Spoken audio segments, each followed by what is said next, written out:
आणि आता बातमी एबीपी माझाच्या इम्पॅक्टची। पंढरपुरातील तुळशी वृंदावनातील दुरुस्ती करून पुन्हा एकदा ते भाविकांना खुलं करण्यात आले। मात्र सर्व वारकरी संतांच्या मूर्ती उघड्यावर ठेवल्यानं भाविकांनी तीव्र नाराजी व्यक्त केली। याचा आढावा घेतलेला आहे सुनील दिवाण यांनी।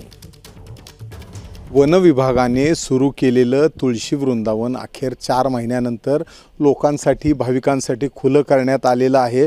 मात्र आपण पाहू शकतो ज्या संतांच्या इथं मूर्त्या आहेत त्या इथं प्रत्येक ठिकाणी मंदिरं होती आणि मध्ये 2 मंदिरं पडल्यानंतर जे निकृष्ट बांधकाम झालं होतं त्यामुळे 2 मंदिरं कोसळली होती।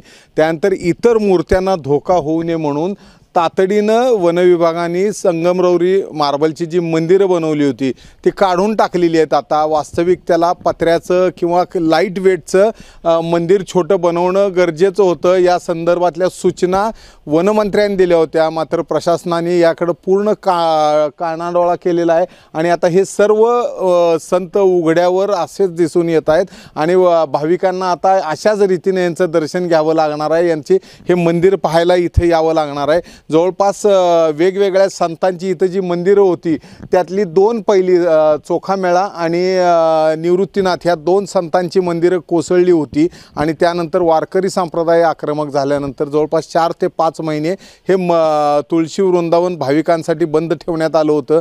मात्र नंतर तरी भाविकांना खुलं करताना एकाही संताच्या डोक्यावर इथं मंदिर नाही आहे, छत नाही आहे। नाही म्हणायला इथं तुळशी वृंदावनाला सध्या QR कोडची एक व्यवस्था केलेली आहे, ज्याच्यामुळे भाविकांनी इथं आपला मोबाईल लावून QR कोड लावला तर संपूर्ण या ह्याची माहिती तुळशी वृंदावन आणि या संतांच्या ह्याची माहिती मिळू शकते।